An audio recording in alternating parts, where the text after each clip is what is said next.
from the city that never sleeps.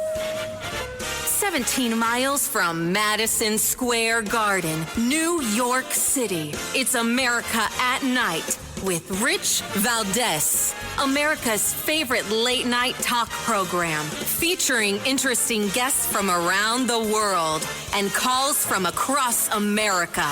And now, here is your host, Rich Valdez.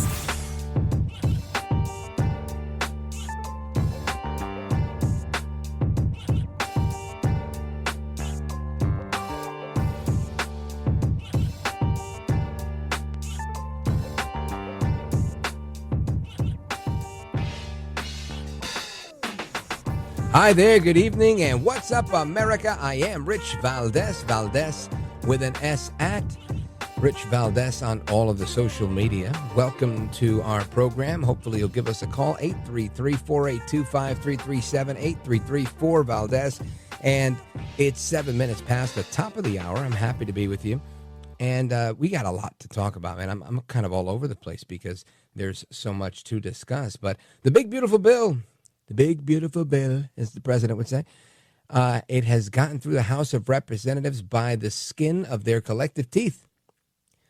I think the count was 215 to 214. I think we have a clip of that. Listen to this. On this vote, the yeas are 215, the nays are 214, with one answering present. The bill is passed.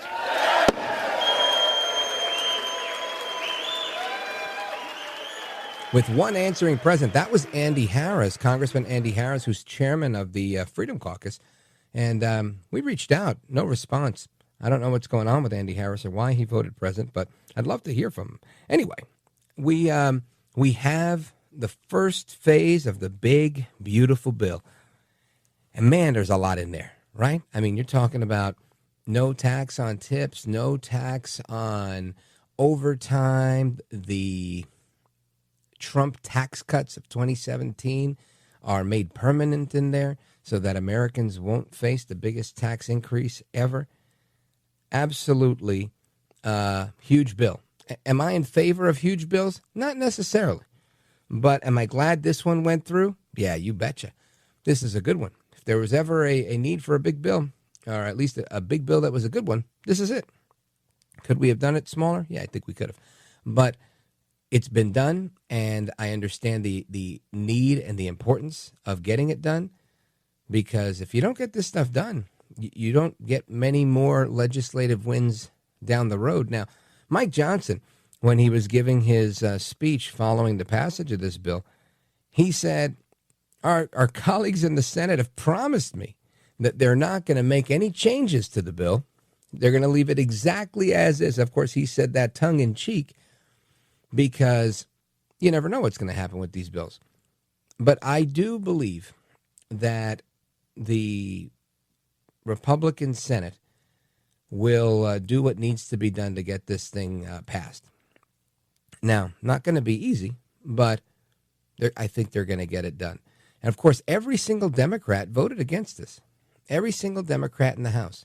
Imagine that.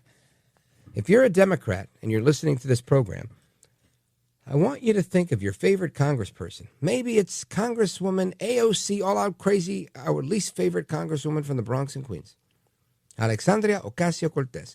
And maybe you should pick up the phone or grab your phone and send an email to Congresswoman AOC and ask her, Congresswoman AOC, I would like to not be taxed on my overtime. I would like to not be taxed on tips if I'm a tipped worker. Why did you vote against that? I mean, I'm very, very curious to know. To me, it's clear. They voted against it because they're not for the people. If there were ever a for the people bill, this was it. What are you going to do? Say, no tax on tips? That's for the billionaires. That's for the billionaires. Is that what Bernie Sanders is going to say? No tax on overtime. Do you think that Bill Gates makes overtime? Jeff Bezos? The billionaires, right? Do they get tips or overtime? No. You know who gets that? You, me. The the regular working stiff. Right? So this bill was for you and me. Red-blooded Americans. Working stiffs. Hard-working, patriotic Americans. Even the ones that aren't so patriotic. Even the ones that love AOC. You're also going to benefit from no tax on tips. From the tax cuts being made permanent. Oh, but Rich, those tax cuts are for the billionaires. Well, then call us all the billionaires. Right? We all get to benefit a little bit from everything that's in that bill. And I think it's a good thing. It definitely blows me away that you had every Democrat voting against this.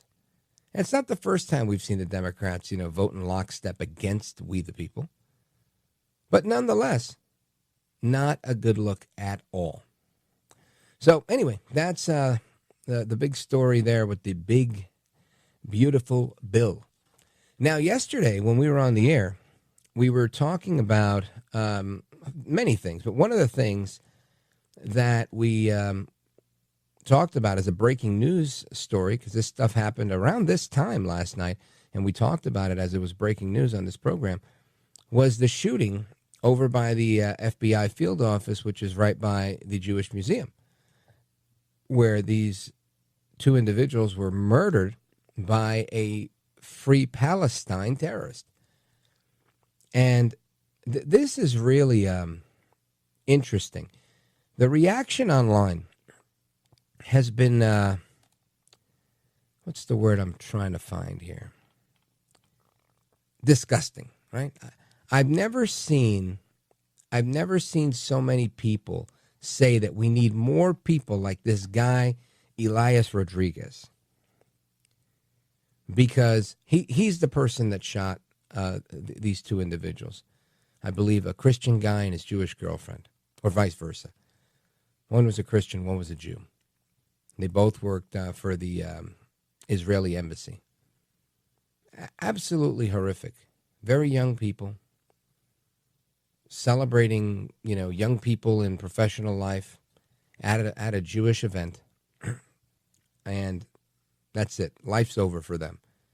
Because this guy goes and kills them. It's some sort of martyr, right? He goes and he kills them, and then he goes back into the building, like, hey, I'm the guy who did it. He screams, "Free Palestine, free Palestine," to make a point, as people were getting this on their cell phone video. Now, I've debated whether I play this audio or not, because I don't want to make him into a martyr, and I don't want to glorify this type of act. But I also need to add context. So I'm going to play the shortest part of this audio that I could play so you can understand exactly what I'm talking about, if by chance you haven't seen this on the news. Listen to this. Number 5. No. All right, stop it. Play 5.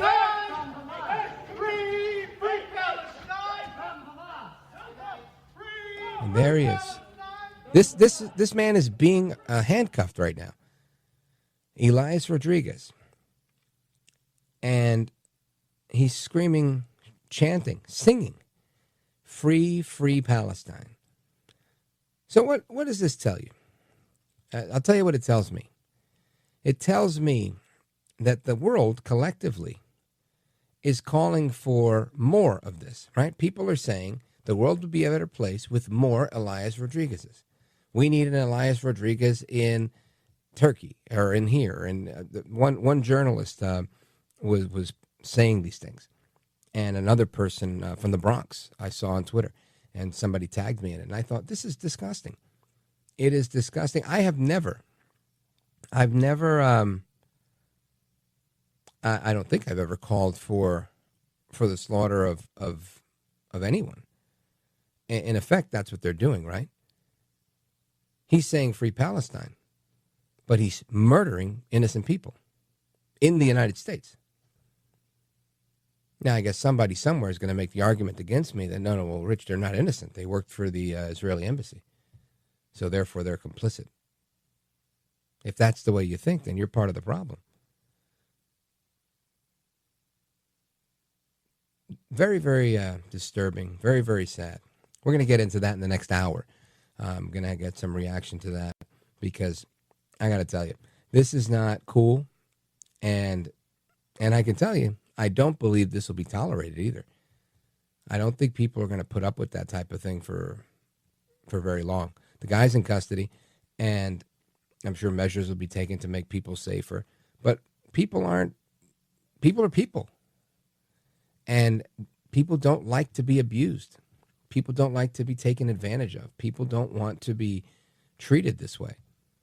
So whether it's glorifying the Luigi Mangione for killing the United Healthcare CEO because he got a raw deal, or someone in his family got a raw deal regarding health insurance, or this guy, Rodriguez. Either way, it's not a good look. And they may enjoy, I'm going to use that word, they may enjoy their 15 minutes of fame. But ultimately, this is going to come back to bite them in the rear end. Anyway, keep it locked right here. More on the big, beautiful bill and what the federal government has done in response to this shooting. You've got the Secretary of Homeland Security saying we're stopping funding to Harvard because of their pro-terrorist activity on campus. You've got a separate court decision coming from the federal court saying, no, you cannot abolish the Department of Education. That's another tidbit we're going to get to. Plus so much more. And your calls, 833-482-5337, 833-4-VALDEZ. This is America at Night with Rich Valdez.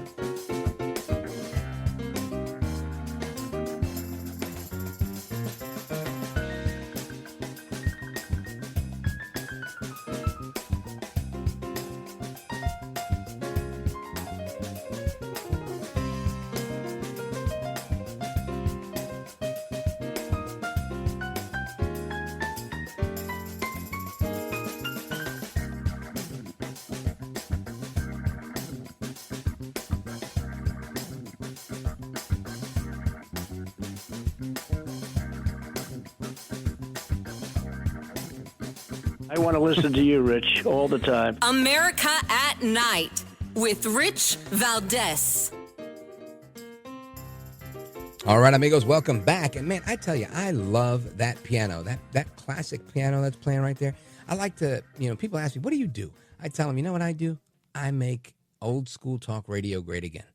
And not because of anything I'm doing. I just get to be a part of it.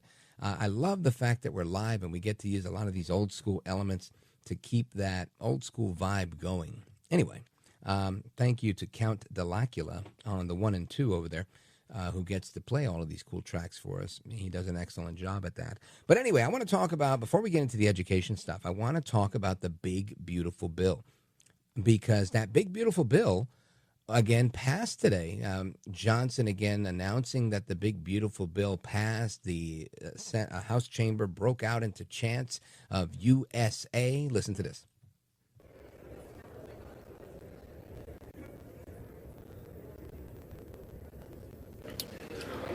On this vote, the yeas are 215, the nays are 214, with one answering present. The bill is passed.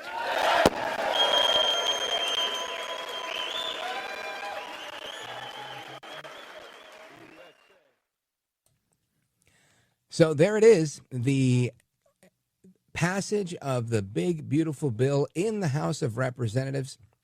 And again, Johnson joking that his colleagues in the Senate would not touch a word of it. I don't know how realistic that is, but I want to get some reaction to that from one of our favorites on this program. He's a regular around here, Professor Nick Giordano. He's professor of political science at Suffolk Community College in New York, and he's the host of the PAS Report. Professor Nick Giordano, what do you think about the passage of the big, beautiful bill in the House of Representatives? A lot of people doubted that Johnson could get this done by Memorial Day, as he said about a week ago. Well, I actually want to start with Speaker Johnson because I think he's probably one of the most underestimated Speaker of the Houses that we've ever seen. Yeah. Here's a guy that's constantly getting criticized, constantly getting knocked, and yet he gets the bills through time and time again.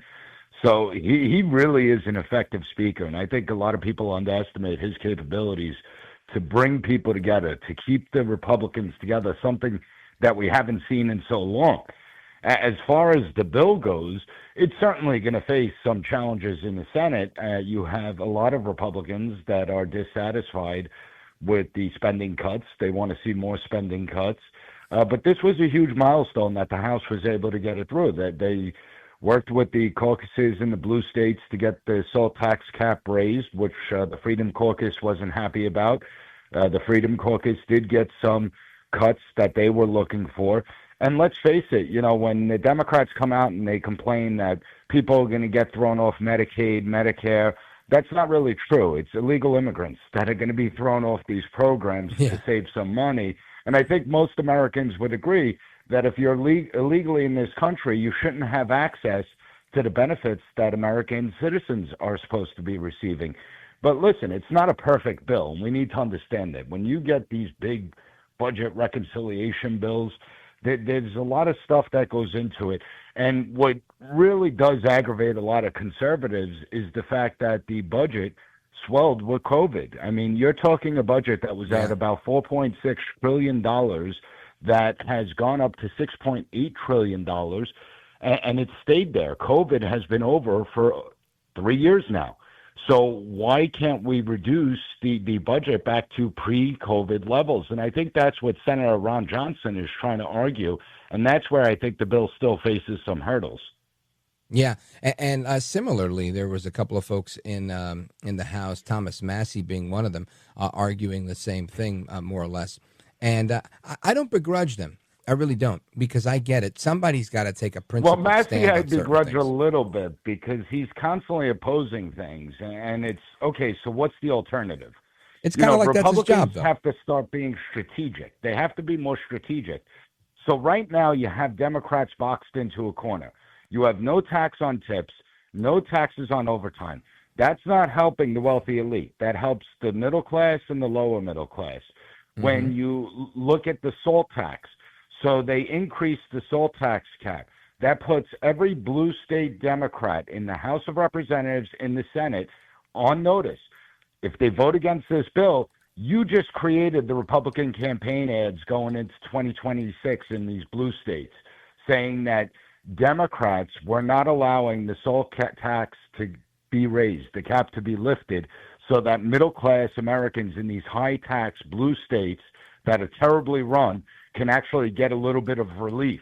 And so Republicans do have to be strategic here because they can put the Democrats on the defensive. Yeah, well, I don't disagree with that a little bit. I think you're 100% right there. I think that this is the essence of government and how it works and politics.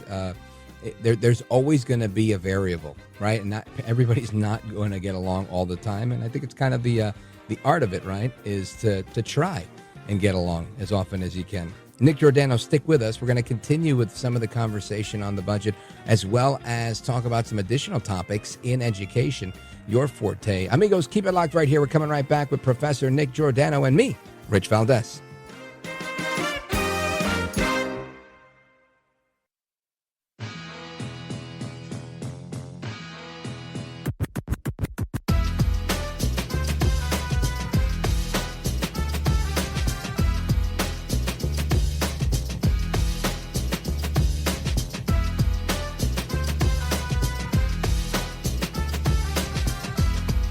The best guests, the best opinions. This is America at Night with Rich Valdez. You say it is a privilege, not a right, for American schools to be able to host foreigners on their campus. Yes, that's exactly right. And this program has been in place for a very long time. These policies have been in place for a long time, and Harvard brought these consequences upon themselves. They have promoted and allowed violent activity on campus. They have allowed anti-Semitism, participation with CCP and Chinese infiltration and influence on their campus, and they haven't protected their students. So we have given them multiple opportunities to share criminal activity with us, backgrounds on these students, to let us conduct the oversight into this program that is our responsibility, and they have refused to do so. So today I sent them a letter that said they will no longer be allowed to participate in this student exchange visitor program, and that's up to 27% of their enrolled students. So it's significant. Any foreign student that wishes to get an education in this country that is attending Harvard and not participating in this criminal activity, they will have to find another university to go to, because Harvard has chosen instead to not protect their students and to allow this kind of violent and discriminatory action. That is Department of Homeland Security Secretary Kristi Noem giving her take on what's going on and the actions that they're taking to come after Harvard and other schools that they believe are promoting pro-terrorist behavior on campus. To get some reaction to that, I want to go to our guest. He's the host of the PAS Report podcast and professor of political science at Suffolk County Community College in New York. He's a tenured professor. He's a conservative, and he's with us right now. Professor Nick Giordano, welcome back. Always a pleasure, Rich. So you just heard Secretary Noem talking about the actions that they're taking, seemingly in reaction to a lot of what we've seen, but most recently, 2 Israeli staffers being gunned down and murdered by a Free Palestine terrorist last night. Your thoughts? Well, you and I have spoken about this over the course of the last, 2.5 years, ever since the October 7th attacks and the college campuses erupted with these pro-Hamas, pro-Palestinian protests. And the problem from the start was that the college administrators were feckless. They didn't shut down these violent protests. And let's face it, and I always say we use the word protest, but when you inhibit students from learning, when you inhibit students from going to classes, when you're assaulting students, when you're commandeering buildings, that's no longer a protest. That's actually a riot. And so it should have immediately been squashed. Not only should it have been squashed, but the students engaged in these activities, engaging in any type of violence or harassment, should have faced consequences, suspensions, expulsions, and unfortunately they weren't. So the administrators of these colleges allowed this problem to fester for so long that it was only a matter of time before we witnessed people getting killed. 2 Jewish people, Jewish diplomats leaving a Jewish museum get killed by someone that's saying free, free Palestine, something that we've been hearing on college campuses throughout the entire country. And this is where we see these irresponsible college campuses not taking the appropriate actions. And it's not only just with their student bodies. I mean, you just had nearly 100 people arrested at Columbia University a few weeks ago, and it turned out like 70 of them weren't even college students there. So, I mean, that's just a security hazard on that college campus to begin with. So you have a lot of disruption going on, and I think that these institutions have done this to themselves. You know, they've pushed the far-left agenda for far too long, the far-left talking points, and now they have to bear the consequences of their actions. And I think that's what the Secretary of Homeland Security was talking about, especially when it comes to colleges like Harvard. Yeah, listen, I don't disagree. I got to tell you, I look at these things and I find it to be refreshing that you have a federal government that's actually taking proactive steps to make sure that the homeland is secure. Up to and including doing what she's talking about, saying, hey, look, we're not going to fund these things. That's a privilege. It's not a right that you have to bring people from overseas here and educate them. And if you're not going to do it right, we're not going to do it at all. And we're definitely not going to contribute to that cause. And some may see that as retaliatory or political, but I think that is a responsibility that is incumbent upon all of our elected leaders and the administration that Trump appointed to do this job.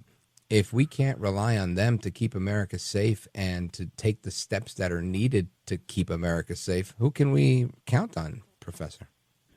Yeah, you know, that's so true. And if we look, we do have laws on the books. I mean, when just pointing out with the foreign student visas, you know, if you're engaging in acts that are hostile to America, if you're coming to the United States on a student visa, but you're engaging in activities outside of education that could be deemed detrimental to the United States, we have a right to revoke visas. We have a right to prevent foreign students from coming here. Foreign students don't have a right to attend American universities. It's up to the United States to determine whether they can.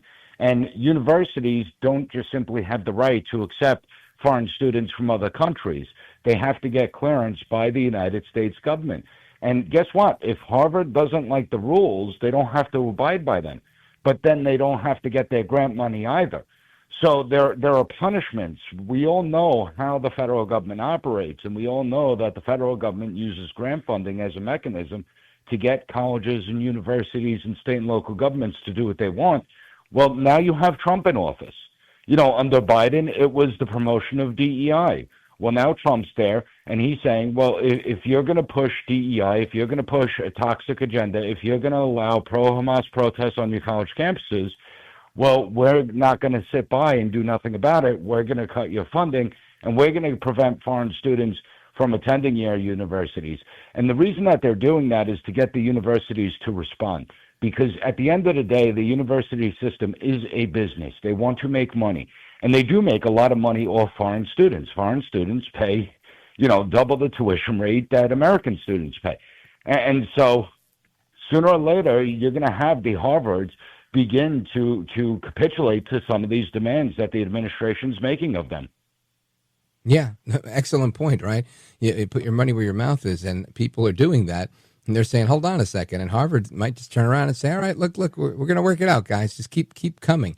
And it may take just that. You know, I find it funny, you know, like funny, not funny, haha, that the people that are up in arms about Secretary Rubio saying about, I'm forgetting his name, Mahmoud Khalil, about him being deported because of his involvement in the pro-Hamas riots. The outrage was superficial, in my opinion. But if you take it a step further and you think, that was one guy that they said, look, this guy's got to go. Just imagine if they turn around and say, well, now you're going to shoot people outside the embassy. You're going to start murdering people, innocent people, a Christian guy and a Jewish girl. All right, guess what? We're shutting this down. No more foreign visas for, I don't know, 30 days until we figure this thing out. And even then, we're going to have to really evaluate what's going on. I think this would send shockwaves through the higher ed establishment, and again, kind of remind them, you know, maybe we can negotiate this, but you got to remember who's boss around here, because they don't issue their own visas, right? It's the government that's issuing these visas. Well, I mean, let's be honest. These universities are in the United States. They're part of the United States, and therefore they should do what's in the United States' best interest.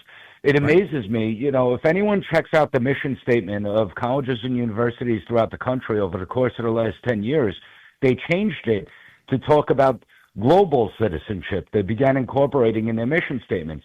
No, it's not about global citizenship. Okay, you're relying on Americans to attend your universities, to fill those seats. You're relying on government tax dollars, or our tax dollars, to fund all these university systems and pay these tuitions, and yet they're catering to a group of foreign students, and some of those foreign students don't really like America. They're not really fans of America. In fact, they have hostility towards America, and then there's other foreign students that are actually agents of foreign governments. So, yeah, it's about time that we get a handle on this, and this is something that we should have done years ago. I've been arguing about this. We've seen our college campuses get infiltrated, and the colleges don't care as long as they're pulling in the funding. Well, guess what? Now Harvard's not pulling in the funding. Yeah, well, guess what? What do Democrats do when they don't get their way? They sue They you. go to El Salvador. They go to El Salvador and try and get an MS-13 member returned to the United States. Unbelievable. Well, check this out. They did sue, and you got a federal judge in California now blocking the Trump administration from terminating the legal statuses of international students at U.S. universities. In the injunction, District Judge Jeffrey White in Oakland prohibited the administration from arresting or detaining any foreign-born students on the basis of their immigration status while a case challenging previous terminations moves through the courts. Isn't that interesting? That sounds very overreaching. You can't lock somebody up on immigration charges just because there's a pending litigation. In his decision, Judge White said that the Trump administration has wreaked havoc, quote unquote, on the lives of the plaintiffs as well as other international students. Today's ruling delays justice and seeks to kneecap the president's constitutionally vested powers under Article 2. That's Department of Homeland Security Assistant Secretary Tricia McLaughlin in a statement. And that's where we're at. So it's you can always count on the lawfare to try and slow things down when they don't get what they want, Professor.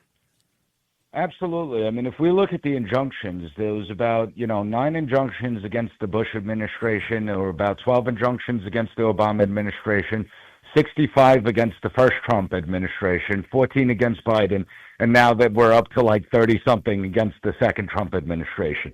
In 5 months. These district court, exactly, these district court judges are going well beyond their powers of judicial review.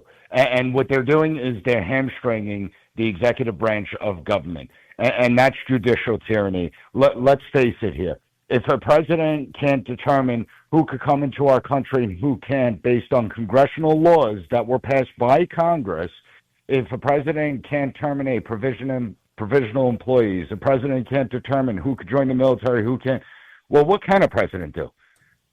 I'd like to know. Obviously, he's not a district court judge.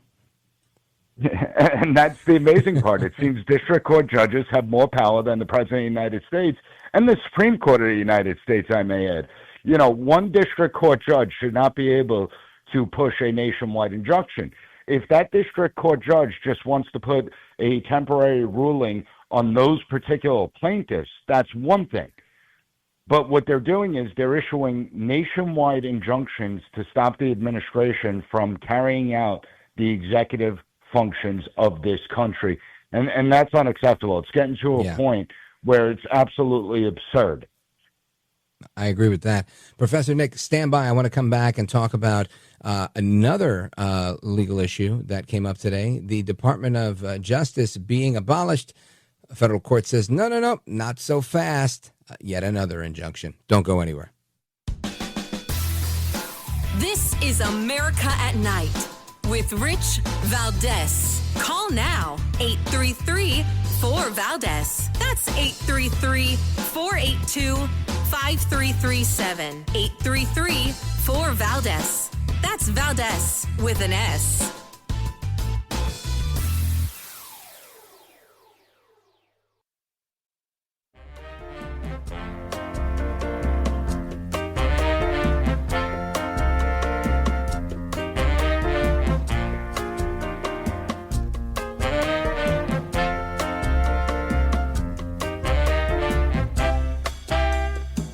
Now, 833-4-VALDEZ. That's 833-482-5337. 833-4-VALDEZ. That's Valdez with an S. Judge Brian Murphy is not the Secretary of State. He is not the Secretary of Defense or the Commander-in-Chief. He is a district court judge in Massachusetts. He cannot control the foreign policy or the national security of the United States of America, and to suggest otherwise is being completely absurd. Of course, that is Caroline Leavitt, White House press secretary, railing on a federal district court judge, saying he can't control the Department of Defense or the national security of our country. And similarly, this is happening on every front. Today, federal judge Mayan Joan Jin also weighed in and said, nope, you decided to shut down the Department of Education. You can't do that either. The judge ordered the department to reinstate all employees who were fired in mass layoffs earlier this year. And this is the current state of affairs when you're President Trump. You make executive decisions and some lefty judge comes and tries to reverse them. Our guest is Professor Nick Giordano. Professor Nick Giordano, what say you? These aren't judges. These are ideological activists. They're not ruling based on the Constitution. They're ruling based on the policies they want. When it comes to the Department of Education, President Trump's own executive order states that he can't shut it down, that it has to take an act of Congress to remove it as a cabinet-level department. What he's doing is retooling the operations of the Department of Education. So now check this out. Under the Biden administration, I'll use the Department of Justice as an example. The Department of Justice created the Office of Climate Justice, the Domestic Terrorism Unit, the Office for Access to Justice. So 3 new offices were developed in the Department of Justice. There was no congressional law passed giving the Department of Justice that statutory authority. Yet the courts didn't come in and say, you're going beyond the statute that Congress initially gave you, and therefore these offices are deemed unconstitutional. Even though they are, nobody said that. And that's the amazing part. It seems like when government's expanding, when these agencies, these bureaucracies expand, well, the judges have no problem with that. But the second you want to contract them, the second you want to reduce government power and return that power to the states, the local governments, and the people, well, now these judges are getting all upset. And to me, that's the problem. It's like this bureaucracy has morphed into the fourth branch of government, where it's unaccountable to no one, where it has more power than the President of the United States, and you now have these district court judges trying to empower them even further. And that, to me, is the biggest threat that the country faces. Really well put, Professor Nick Giordano. Folks, we're on with Professor Nick Giordano, and I want to, Professor, make sure everybody knows exactly how to find you online and listen to your podcast, the PAS Report. Let us know how people can check in with you. Everyone could go to pasreport.com. From there, you have access to any podcast platform that you listen to podcasts on. You can connect with me on social media. And, we put out great work over here. I just have an episode today of Dr. Joseph Warren in honor of Memorial Day, one of the first casualties of the American Revolution, a martyr. And we have to celebrate our fallen heroes, no matter what war they served in this Memorial Day. Amen. I love that. Absolutely. Folks, check out the podcast. I've been on there a couple of times. I enjoy the conversations with Professor Nick Giordano. It's always very educational. And it's, as you can tell from the conversation we had, he always has analysis that is spot on. Professor Nick, I appreciate it, brother. You're a gentleman, a scholar, and a patriot. Godspeed. Always a pleasure to join you, Rich. You bet. And have a great Memorial Day weekend. Now, amigos, I'm going to come right back. Don't go anywhere. This is America at Night with Rich Valdez.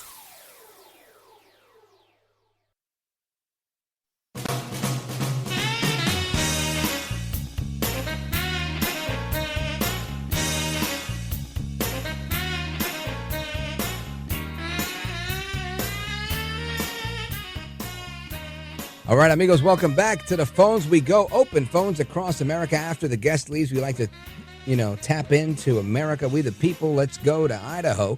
KBFI, our man, Pablo Escobar. Go right ahead, brother. Thanks, Rich. Yes, sir. I think the unsung people that aren't taking enough credit for what they're doing with this openly hateful approach at their own academics. I think the squad has a lot more to do with it than you would think. They've got the know-how. They've got the intuitiveness. They're not stupid. They are not stupid. Just because we dug Ilhan Omar out of a sand pit with sand fleas all over her, she knows what she's doing. She's got it in. I don't know if I could agree, because I think that they might be very stupid. I think a lot of what they're doing is stupid. I think the decisions they're making are stupid. And a lot of what they say is very stupid. But I think I get the direction of where you're going, Paul, and I appreciate it, brother. We're going to talk about that in this next hour a lot. So, folks, keep it locked right here. If this is the last hour for you, then take care, good night, and God bless you, America. But for everybody else coming back for more of me, keep it locked right here. We're coming right back. I'm Rich Valdez.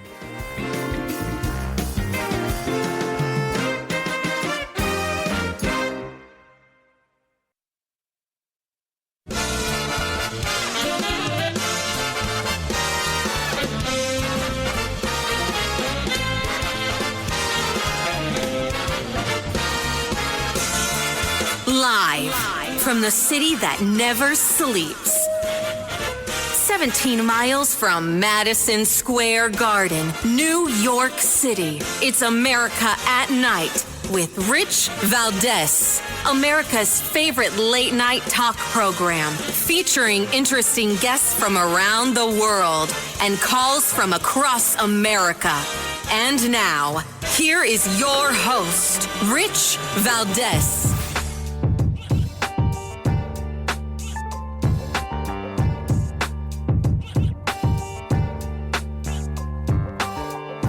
Hi there, good evening, and what's up, America? I am Rich Valdez, Valdez with an S, at Rich Valdez on all of the social media. Welcome, welcome, welcome to another edition of the program tonight. It's the Thursday night edition. We're live, we're national, 7 minutes past the top of the hour, and here's our phone number if you want to join the conversation, 833-482-5337, 833-4-VALDEZ. And this hour, I want to get into a lot of things. Of course, everything's on the table, but particularly this shooting, right? The anti-Semitism is getting a lot more than rhetorical. This is outright terrorism, in my opinion. The fact that people can't go to a party and expect to come home alive. And I don't mean to sound flippant here. I'm really kind of shocked that this actually occurred, you know? I mean, none of us can really expect, right, to leave and come home alive. We do, I think, subconsciously. But we all realize something could happen. We could get hit by lightning. We could, anything could happen. And I think that's a remote, unexpected possibility that most of us realize is a thing. And, we kind of stash it away, put it there, and we don't really operate on that assumption at all. But to see what's happening here, right, to see what happened in this particular situation, and again, all tragedies are bad. It's horrible when we come in on a Monday and you hear about all the violence in Chicago and the violence in so many other parts of the country. Lives are lives. But in this particular situation, I guess because I have, a child close to that age, I can't help but think, man, this is, it's just brutal. It's brutal to think somebody who's trying to make a life for themselves, trying to be on the come up here, graduating college, getting a job, getting into a committed relationship, about to, get married. They were about to be engaged, something like that. And to think, hey, honey, let's go to this dinner at the museum, this event, and that's it. Enter Elias Rodriguez, a.k.a. the Free Palestine terrorist, murderer, and that's it. Their love story is over. Their careers are over. Their lives are over. They don't take any more breaths. Their family never gets to see them again. And that happened to thousands of people on October 7th. It happens to people all the time, everywhere. Tens of thousands of people in Gaza. People are losing their lives all over the place. And, the only person, honestly, that I hear talking about it, just saying that the loss of life is a bad thing, stop the killing, and is it a bad thing if we get along? How many times has he said that? It's our commander-in-chief, Donaldus Magnus, El Trompito, the 45th and 47th president of these United States. And I got to tell you, I like that type of thinking. I like that type of rhetoric. I don't like the type of thinking where you say something that doesn't agree with my politics, my religion, my beliefs, and I write you off and you're as good as dead to me. I don't like that. You shouldn't be as good as dead. I should care if you live or die, right? I don't believe that the intention of my life, I wasn't made to disregard yours. Right? Love God, love people. I think that's what we were called to do. Not to get too spiritual here or start preaching, but love the Lord your God with all your mind, your soul, and strength, right? Love God and love your neighbor as yourself. Love people. Love God, love people. And I don't know that we're always led by that. And I'm talking about me, right? But it's an out loud reminder to myself and to anybody else, if the shoe fits. In moments like this, you look at stuff like this and you think, man, this wasn't targeted towards me, but it was targeted towards people that they believed to be Jewish because they were Jewish, because of their faith. And that should never be tolerated. Nobody should go and shoot people and then yell, "Free, free Palestine." But we have some reaction to that from the mayor of Washington, D.C., Muriel Bowser. There was a news conference late last night after this happened. Here's what she had to say. What I do know is that the horrific incident is going to frighten a lot of people in our city and in our country. And I want to be clear that we will not tolerate this violence or hate in our city. So that is what's happening there. Then the Attorney General of the United States joining Mayor Bowser, press conference as well. Listen to this. I spoke to the President of the United States multiple times tonight on behalf of the President. His prayers are with all of us, all of the Jewish community, everyone in Washington, D.C., state, local, and federal agencies, and our great U.S. Attorney, Jeanine Pirro, who will be prosecuting this case, will be doing everything in our power to keep all citizens safe, especially tonight, our Jewish community. I got to tell you, we see killings all the time, and I think sometimes we become very desensitized to that stuff because we see it so often. And if you could take away anything from this segment of tonight's show, it's that we've got to be a more loving people. We've got to be a more caring people. We can't sit here and just write people off. We've got to do better. We've got to do better. And I'm not talking about just in international affairs and geopolitical things. I mean, everything, right? There was a decision that came out from I think it was the FDA saying, hey, guess what? These vaccines cause heart issues and myocarditis. You're going to have to put a warning label on that. Wow. How is that for a novel idea, right? All of my tinfoil wearing hat friends were shouting that from the rooftops after people started dropping dead. Athletes were dropping dead. Athletes were having heart attacks because they'd gotten vaccinated. They were all relatively young men in most cases. There were people like me that said, hell no, I'm not taking that thing. Why? Because I thought I was a relatively young man and I didn't want it. And I reject a lot of vaccines, not just that one.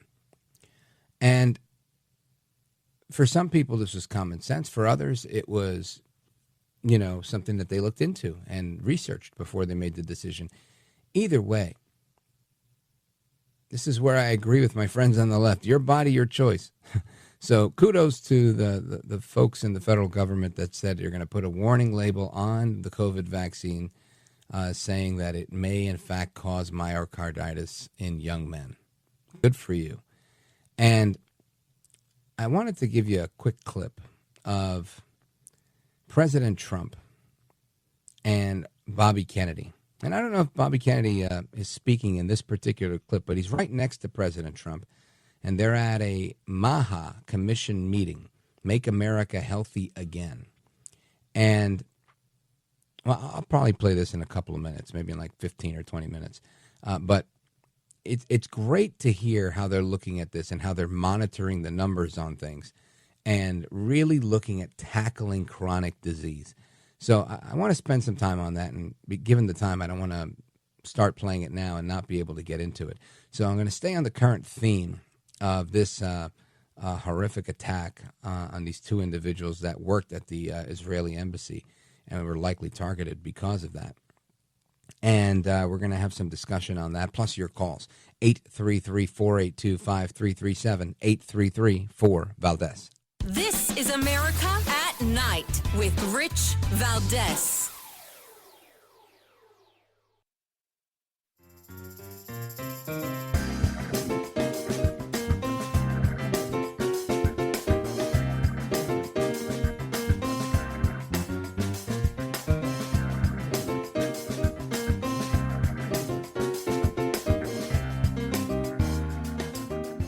Mr. Call Screener, who is a budding radio star, by the way.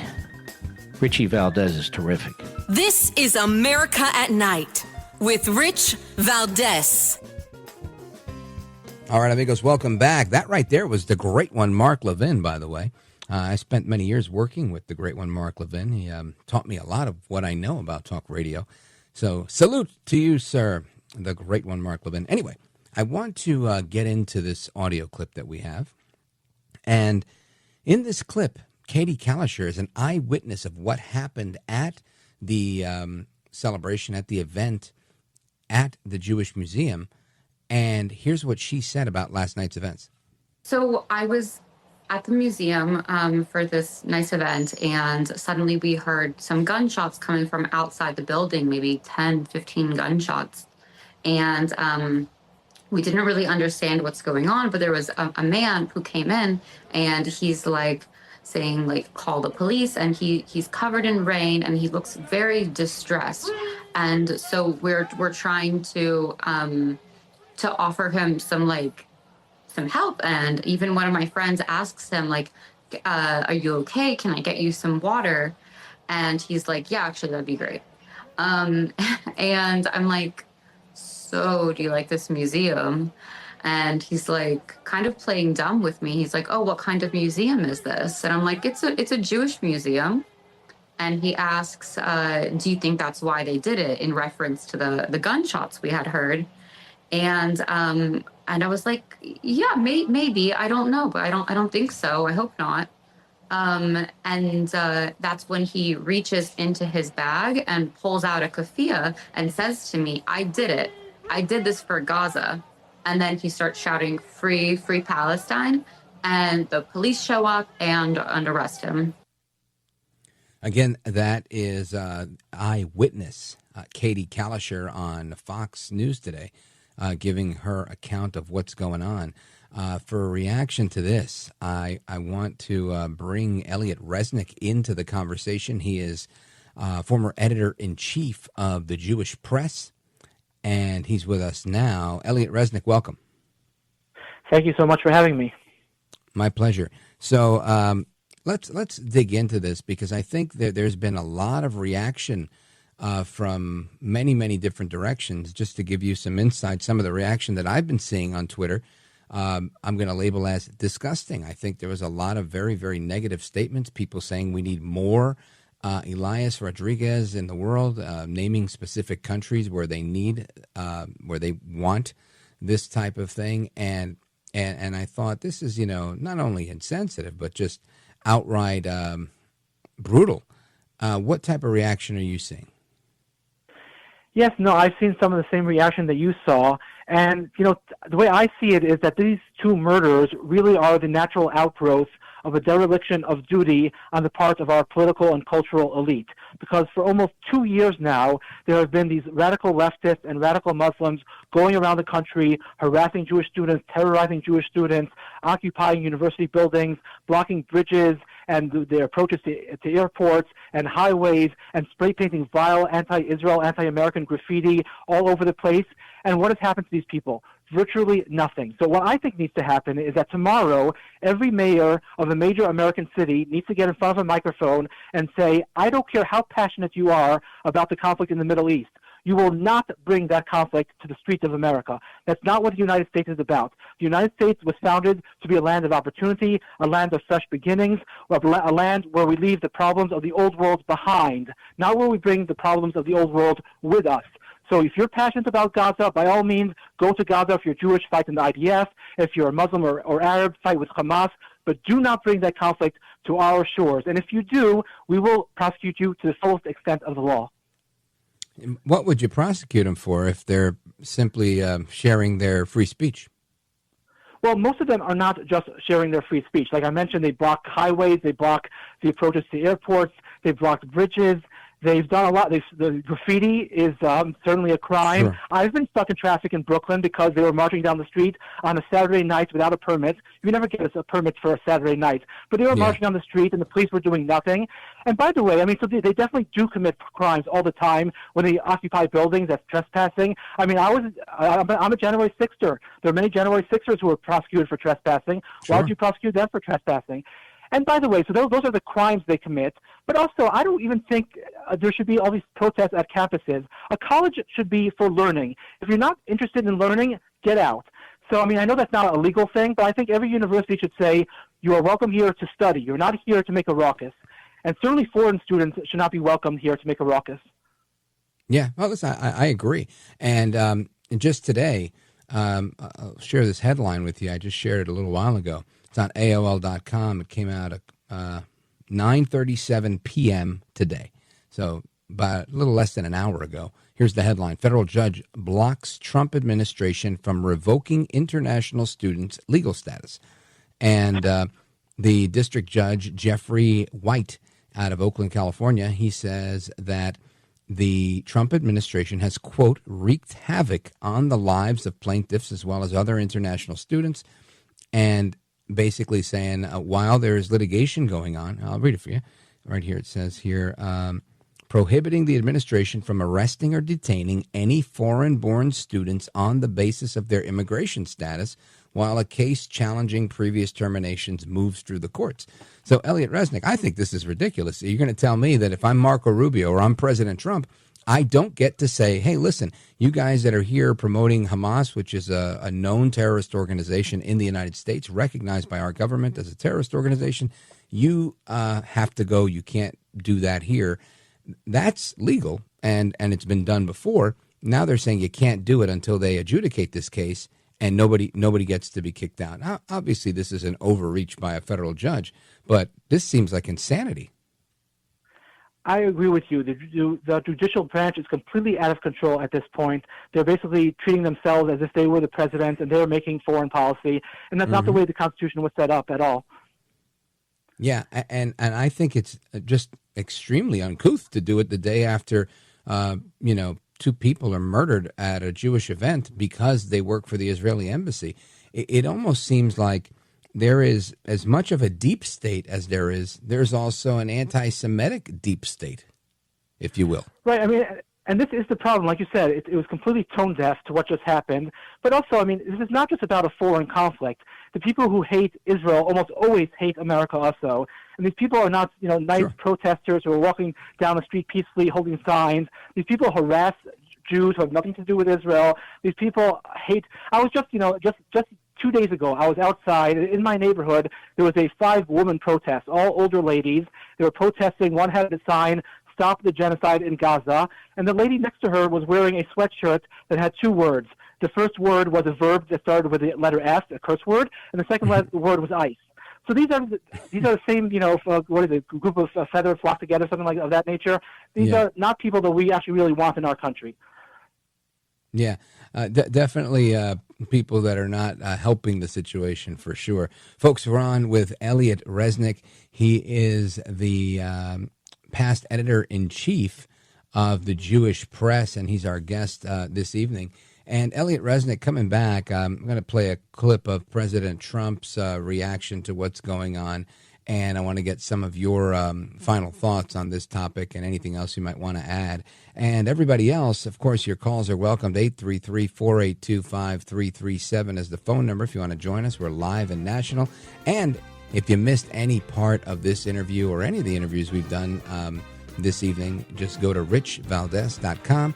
And you can listen to any night's show absolutely free, even if you don't subscribe to the podcast. How about that? So keep it locked right here. We're coming right back with Elliot Resnick. Don't go anywhere.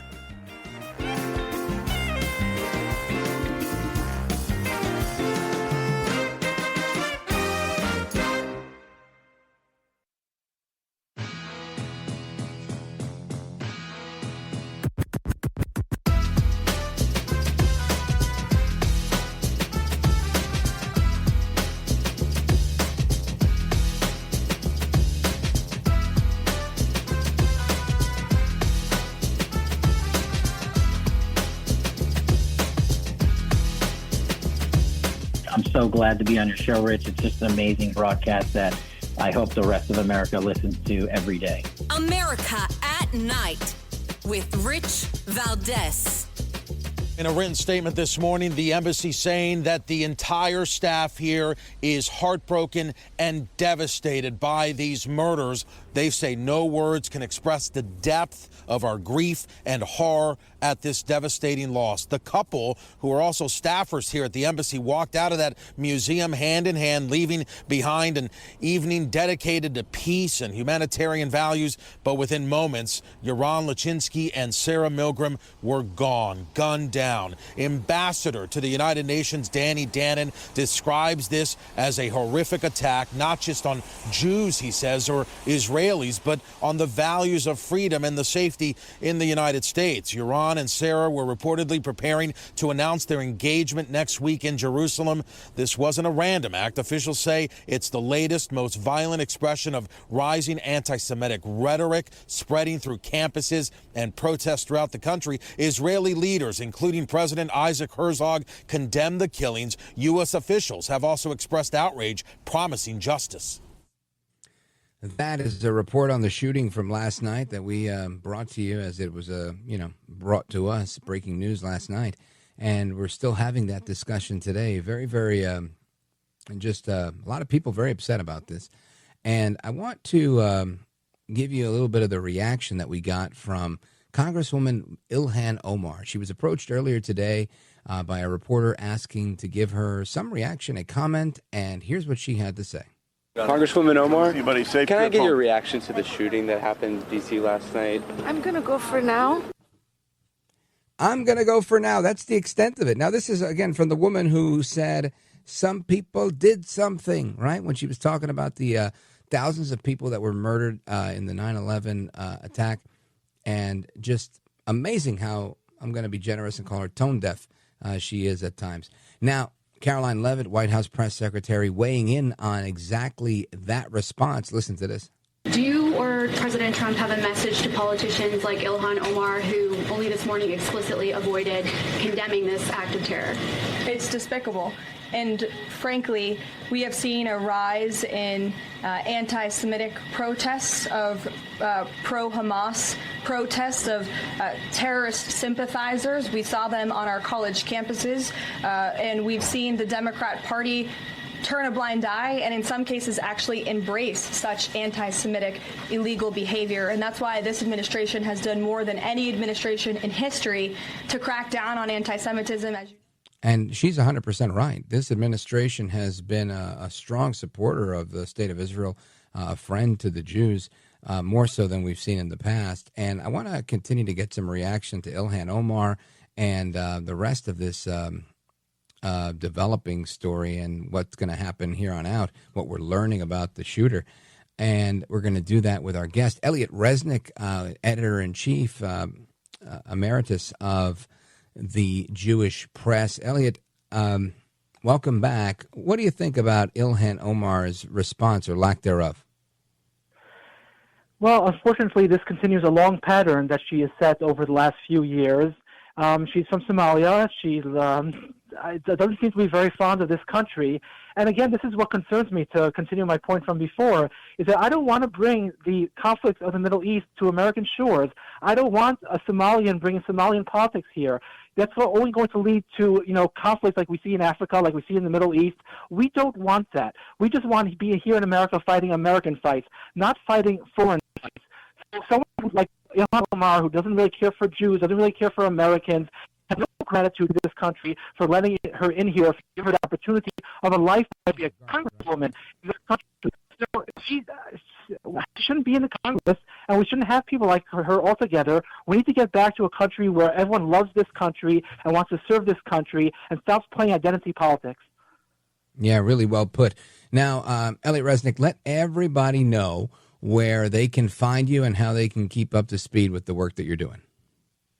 Well, I'm on X, so just my name but backwards, Resnick Elliot, and that's the best place. They also can find my books on BrenBooks.com. Bren has two N's if they want to do that. They're also on Amazon, but I guess X is probably the best place to find me. Outstanding. Follow him on X at Resnick Elliot. I want to thank you for being here. I really appreciate the conversation. Godspeed to you, sir. And thank you so very much. You too. You bet. Thank you. And we're going to continue straight ahead with your thoughts, your calls, your opinions, and all the rest of the news of the day right after this. This is America at Night with Rich Valdez. Call now, 833 833-4-VALDEZ. That's 833-482-5337. 833-4-VALDEZ. That's Valdez with an S.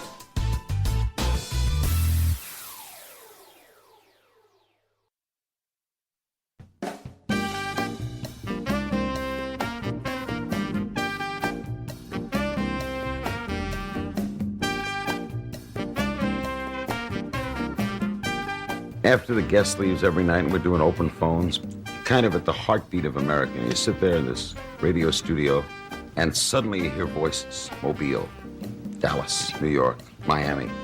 And there's kind of a conglomeration of America all in one room. Call now, 833-4-VALDEZ. That's 833-482-5337. 833-4-VALDEZ. That's Valdez with an S. All right, amigos, welcome back, familia. We continue our conversation with you all, we the people. Our phone number, 833-4-VALDEZ. And let's see, where do I want to go? Let's go to JoJo calling us from Joliet, Illinois on WLS. Go right ahead. Oh, hello, Rich. I really enjoy your show. You're everything. You make so many on so many different levels of different things. It's a great show. But of course, we're talking about this terrible thing. Thank you.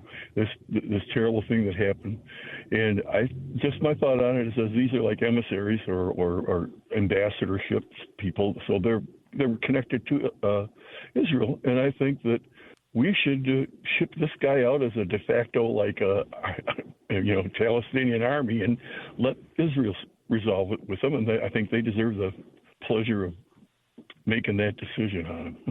Man, let me tell you, JoJo, that would be, I think, a raw deal for him, right? For this guy, Elias Rodriguez, the murderer, the alleged murderer, because they've already, they've seen so much carnage.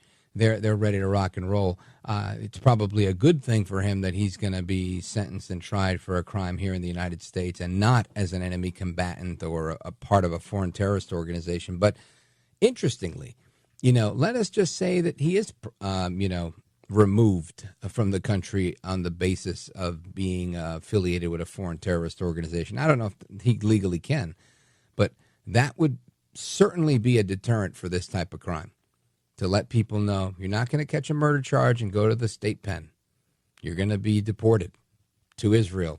And if they don't have space, you're going to end up with President Bukele with the Mala Salvatrucha and the Tren de Aragua in El Salvador. Either way, it sounds horrible to me. Jojo, very interesting point. Thanks for the call and for the compliment. Shout out to everybody in Illinois on WLS. Let us continue. Where do I want to go? Let's go to next up. Who is next up? Let's go to Mark. He's in Albany, New York. WGDJ. Go right ahead. Hello, Rich. First-time caller. You have a fantastic show. I'm very passionate about what I'm going to say. I'd like to know, with all the anti-Semitism that's taking place, and especially with the young couple that was shot and perished today, or earlier yesterday, whenever this occurred last night. Where? Here's the question of the century. Where's Chuck Schumer? Where is Jewish Chuck Schumer? All the anti-Semitism that was going on all over college campuses, he was nowhere to be found. And I was told from a reliable source there was a memo floating around his office that said, "Let it blow over. Just let it blow over." So obviously they did, because he did nothing about all of that.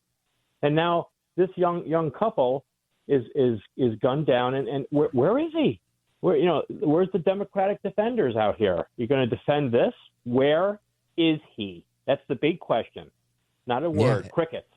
It is a big question. Chuck Schumer, he has a press conference every weekend. I think it's on Saturday. It might be on Sundays. Sundays. Every Sunday he does a press conference right outside his office. And I used to work out of a radio studio right across the street from his office. I was at 800 3rd Avenue. I think he's at like 790 3rd Avenue. It's right across the way. You could see it literally from the window. And many a time I'd look over my shoulder and you'd see him there with his podium and a couple of reporters.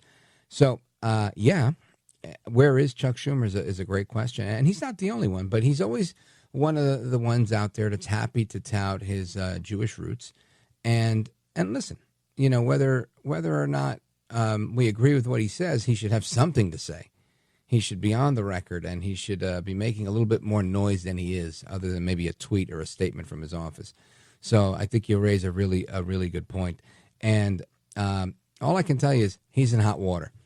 Chuck Schumer has a lot of Jewish support. He's a Brooklyn guy, so am I, and he's going to lose a lot of support for the lack of support for his people. And with AOC chomping at the bit to try and take his seat, I personally think his days are numbered. And the reason we won't get AOC running for president is likely because she's going to try and take out Chuck Schumer. Maybe I'm wrong. You guys can hold me to that. But, Mark, thank you for the call. I appreciate your passion. I appreciate your thoughts on this. And shout out to everybody in WGDJ country in the capital region of New York. And let me see. Count, do I continue or do I take a pause? I don't know what the clock looks like. Okay, very good. We are going to continue. And where do we go from here? We go to Ernie. Ernie's in Chicago on WLS. Ernie, go right ahead. Yes, in light of what happened in D.C. last night, it's a little-known fact that Northwestern University, which has been a hotbed of anti-Semitism, has a campus in Qatar, of all places, and they're really proud of it. You can just imagine what's being taught at that campus. And Mark again has been railing out against Qatar lately, and I tried to email him about Northwestern. I don't know that he's aware Northwestern has a full campus there. Yeah, well, maybe he's listening to the show right now. Thanks for the call, brother. I appreciate it. And I didn't know about it either.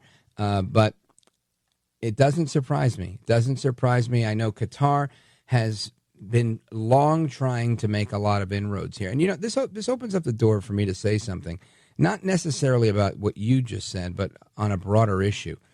And that is, there's a lot of people upset, not just Mark Levin. He's upset at specific incidents of anti-Semitism, and I think he's right. But there's a lot of people that are upset with the Qatari people overall. And similarly, there are people upset with the United States overall. And to that, all I can say is, if you live in another country, you pick the country, fill in the blank, and you want to talk about the Americans, you can make a lot of statements, right? You can make a statement and say, it was the Americans that sponsored the coup in Maidan Square in Ukraine, 10 years ago. You could say that, and that would be true. You could also make the statement that it's the United States that's done more to support Israel than anybody else. And you could turn around and make the statement, the President of the United States actively interfered in an Israeli election, trying to unseat Netanyahu. That president at the time was Barack Obama. And the president that's been a great friend has been President Trump. But if you're not looking at the people involved and you're just looking at the country, you're going to say the Americans are all over the place. You've got, sometimes they do this and sometimes they do that. And that is oftentimes what people do all over the world. And we do it ourselves. And this is why I try to look at things for what they are and not so much take the broad strokes. When I talk about the Democrats, I'm typically talking about most of them. And if I'm talking about the left within the media, I'll say the left within the media, because I think this is a very important distinction. And I think we just saw the Qataris offer President Trump a very warm reception and a beautiful gift and all of these things. And you also have others in the Qatari government that are not friendly towards the Jews. I don't know that that is a broad strokes statement. And I'm not any, special pleader for the Qataris at all. I don't have any sponsorships with them. I'm not looking for any sponsorships with them. I'm just making a statement because there is, there are multiple sides of political factions in every country, right? You have the left in Israel that's against Netanyahu, where you have, the right of center folks, that are with him. And then you have other factions because of the way their parliamentary system is set up. Very interesting, right? And we see the same types of divisions here, not so complicated like the parliamentary system in Israel, but we see, the right-left divide here. And if you're not looking and you don't care about the right-left divide, you're just going to talk about the Americans. And I think that's oftentimes what we do. Now, who's a good example that is pretty much solid all the time? The Chinese. The Chinese are pretty much always communist. There's not like a pro-democracy group in China that I think has any power. I think, if Xi Jinping is ever knocked off, I don't think it's going to be with somebody who wants to become more like America. They're going to just do their version of Xi Jinping. And I think, it's kind of like what you see in Cuba. One guy leaves, another one comes in, birds of a feather. Anyway, that was just a quick caveat that I wanted to make. As we paint with broad strokes, I think sometimes things get lost in translation. Thank you for your call, my brother. I appreciate it. Shout out to WLS. And amigos, we come back with the rest of your calls and more straight ahead. This is America at Night with Rich Valdez.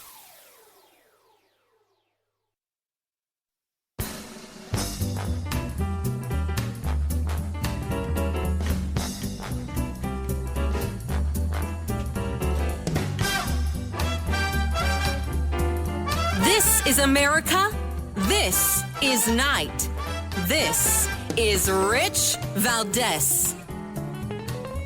Well, I'd love to stand here and tell the American people, we can cut your taxes and we can increase spending and everything's going to be just fine. But I can't do that because I'm here to deliver a dose of reality. This bill dramatically increases deficits in the near term, but promises our government will be fiscally responsible 5 years from now. Where have we heard that before? How do you bind a future Congress to these promises? This bill is a debt bomb ticking. That is Congressman Thomas Massie, Republican, who did not vote for the bill. He voted no against the big, beautiful bill. And I want to get some of your thoughts on that. Let's go to Bill, Green River, Wyoming, KUGR. Bill, very quickly, go right ahead.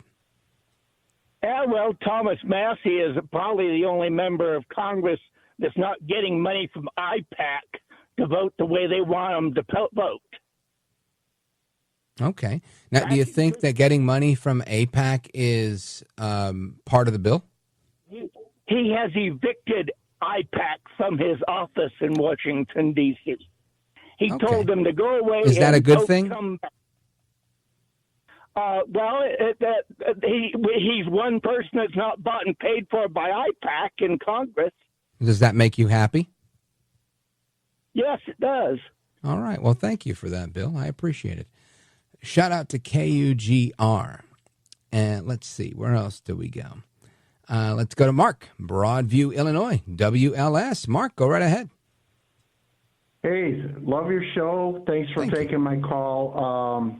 Just a couple of things, answers that I haven't heard anything about the DNC bomber on January 6th. The pipe bomber outside the DNC.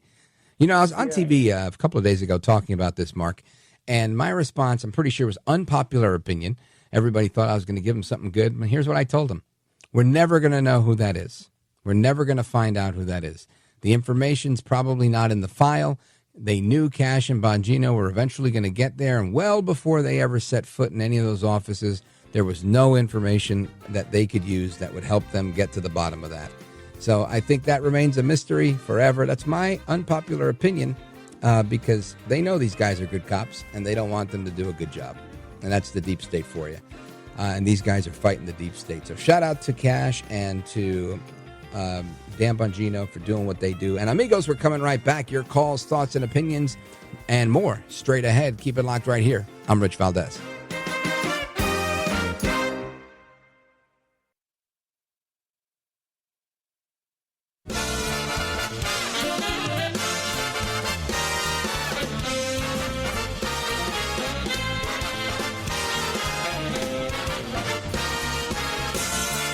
Live from the city that never sleeps. 17 miles from Madison Square Garden, New York City. It's America at Night with Rich Valdez, America's favorite late-night talk program, featuring interesting guests from around the world and calls from across America. And now, here is your host, Rich Valdez.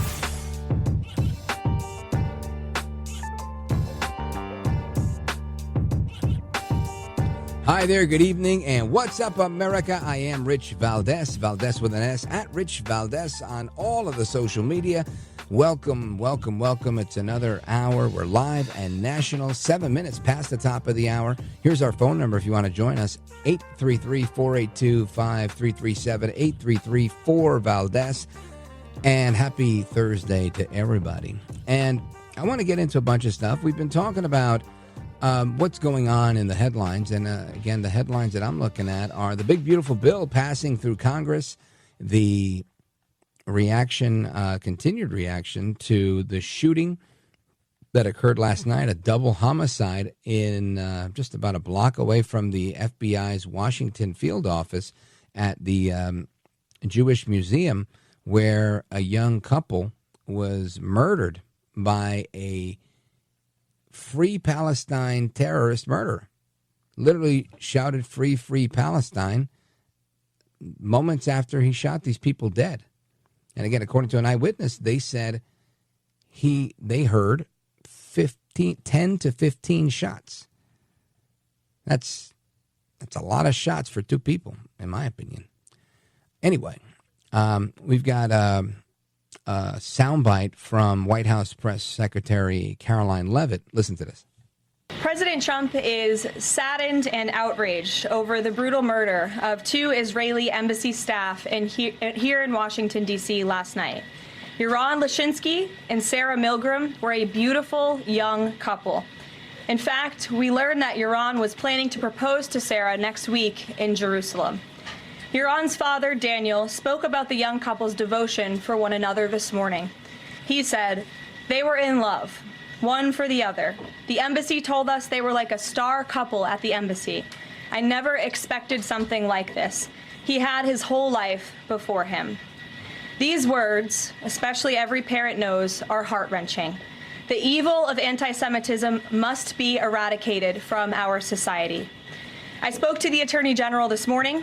The Department of Justice will be prosecuting the perpetrator responsible for this to the fullest extent of the law. Hatred has no place in the United States of America under President Donald Trump. Everyone here at the White House is praying for the victims' friends and families during this unimaginable time. So that is, again, a response from the White House on this horrible thing that's occurred, this murder, double murder. I mean, just horrible to think about it. Completely innocent people because they worked for the Israeli embassy and were at a cocktail party or something like that. And this guy decided to do what he did. Really, really just horrible, man. Horrible. Anyway, one of the eyewitnesses here, a guy named Jonathan Epstein, was there. He went on the news to talk about what he'd seen.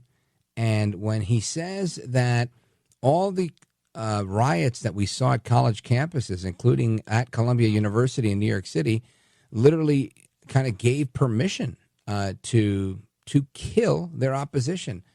He got in a lot of trouble from the host on CNN, Sarah Seidner. Listen to this. As you go forward with what you have seen, can you give us any sense, because you said you looked the shooter in the eyes, can you give us any sense of what you saw in him as he was sort of getting help and people were tending to him as if he too was a victim of seeing this? Yeah, well, to be clear, I heard about that part because we were in the secure room when he initially walked in. I just saw him screaming and then being handcuffed. But what I saw in his eyes, I mean, I went to Columbia for grad school, and I saw the same thing in his eyes as I saw in the eyes of all the protesters at Columbia. Nothing different between him and them. But they did not create this horrific shooting. They did not, they didn't shoot. They gave permission. They gave the permission. And they have called for this. They have called for Intifada revolution, which is the same thing he yelled last night. Do you worry that there will be conflation, though, of the two, those people who are speaking their mind, who really care about what is happening in Gaza, and those people who are like this person who did this horrific shooting, who intend to do harm? A conflation. I mean, they're calling for intifada. At Columbia University, they call for intifada constantly. They're not quietly. They're loud. They're loud. You can hear it. They make recordings of themselves. So what's the difference? Mr. Epstein is right on here, and I think Sarah Seidner didn't know where to go with this, right? Instead of saying, hey, man, you're right, or, tell me more. No, she wanted to try and, she said, do you worry that there will be a conflation of the two? So do you worry that there's a conflation of the people that say kill the Jews and people actually going out and killing the Jews? Wow, what a thought. So when he says they gave them permission, maybe he should have used the word license.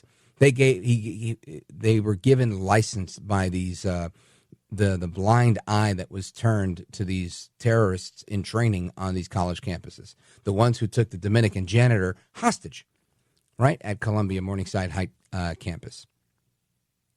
I tell you, I feel like I do this every day. Every day I talk about the news. I say things about the other side. We've gotten so beyond the news. We're talking about murders now. I used to talk about Barack Obama saying stupid stuff with his crazy pastor. We weren't talking about murder. We're talking about murder now in D.C. We're talking about janitors getting taken hostage on college campuses. You tell me if the needle hasn't moved in the wrong direction. And they want to say that the Trump people are the crazies. They want to say that the radical right is the hate group and this, that, and a third. I've never seen a MAGA person so violent. I've never seen a MAGA person call for some crazy like this. Honestly, I thought that I was beyond the point of being disappointed or surprised. But I'm both. I'm surprised. I'm disappointed. I'm dismayed. I think this is terrible. And this isn't the first time, right? When I had a talk about this poor girl, the nursing student in Georgia, Laken Riley, same age as my kid. My kid was a student in Virginia. She was a student in Georgia. And I thought to myself, man, what is going on in this country of ours? We really, really have taken a big turn, a real radical turn in the wrong direction. And thank God for President Trump. Thank God for the people that he's put in place that are doing their job, that are fighting like all hell. Everybody. I mean, in every aspect. I don't get into this too much, but there's people all over, right? Yesterday we talked about some of the people who aren't on board with Trump, but they're on Trump's team, and that they might be, some conflict amongst them, philosophical differences. But I'd say in large part, the vast majority of people on the team are pushing just as hard as he is in the same direction that he is. And you need to do this on every front. Everybody matters, from the admins that are in your office to the directors to the managers. Everybody plays a role in minimizing the size of government and streamlining the efficiency. Elon Musk and all of the work that he did with Doge. You've got the people that hire people to work in the administration. Not a huge office, right? Sergio Gore, the director of presidential personnel. And God bless him. He's got his hands full. He's got to pick the right people. Then he's got to pick them quickly and effectively and efficiently. Make sure they're people that can be trusted. Yeah, this is an unsung hero. A lot of these people that are doing this work are there because he found them, got them through, got them vetted, got them cleared. Not an easy task. Not an easy task to get the right people on the National Security Council. We had Sebastian Gorka on a couple of days ago. You need the right people to do a heavy lift like this. And, man, we've got it. But when we're on the news, and I don't mean me now, I'm talking about this guy Epstein, the witness to this shooting on CNN with Sarah Seidner. And she's asking these crazy questions about, are you worried that there'll be a conflation of the two? After he tells her they gave them permission, they're calling for an intifada. These people want to kill the Jews, and now you've got people killing the Jews in America. What's next? You know what concerns me? I'm going to tell you what concerns me. who did it. I'm going to say some stuff. Some people might get mad at me. But when you think of someone killing Jews, you typically think of someone that's pro-Hamas, pro-Iran, right? Maybe that's me. Maybe that's my own bias. When you hear someone named Elias Rodriguez, that may throw you for a loop. It does not throw me for a loop. Why? I'm going to tell you why. I'm going to try not to take too much time here. Just like communists took over Cuba, communists have been trying to take over Puerto Rico for a very long time. And many of those same communists, they spend their time in between Bronx, New York, Brooklyn, New York, and Puerto Rico. Now, my comments earlier in the previous hour about you can't paint everybody with the same brush remain true now. The majority of the people on the island of Puerto Rico love their American citizenship, and when given the opportunity to vote on the political status of the island, voted to become a state. This has happened in the last 15 years or so, or 20, 3 times. There's been an island-wide vote, and 3 times north of 80% of the participants in the voting voted to become a state. Each of those 3 times, Mitch McConnell got in the way of actually allowing the statehood process to happen. I have no faith in the statehood process ever happening because Mitch McConnell agrees with AOC that Puerto Rico should be independent, perhaps. Both of them are against statehood. Now, this minority of people in Puerto Rico, they believe in Marxism. Their rhetoric sounds like Che Guevara. They are, I'm going to say, socialists on their good days and commies on their bad days. This is what they believe. This is the rhetoric they espouse. These are the people that, in the name of liberating Puerto Rico from the United States, took over a police station in Puerto Rico back in the 50s at gunpoint. These are the people that went to Washington, D.C. with guns and shot a congressman and shot 4 people on Capitol Hill in an armed insurrection, 1954. Those were Puerto Rican nationalists. That's not the majority of the people on the island. That's this guy, Elias Rodriguez. Now, I'm not saying he's Puerto Rican. I'm saying that it doesn't matter what community you're from.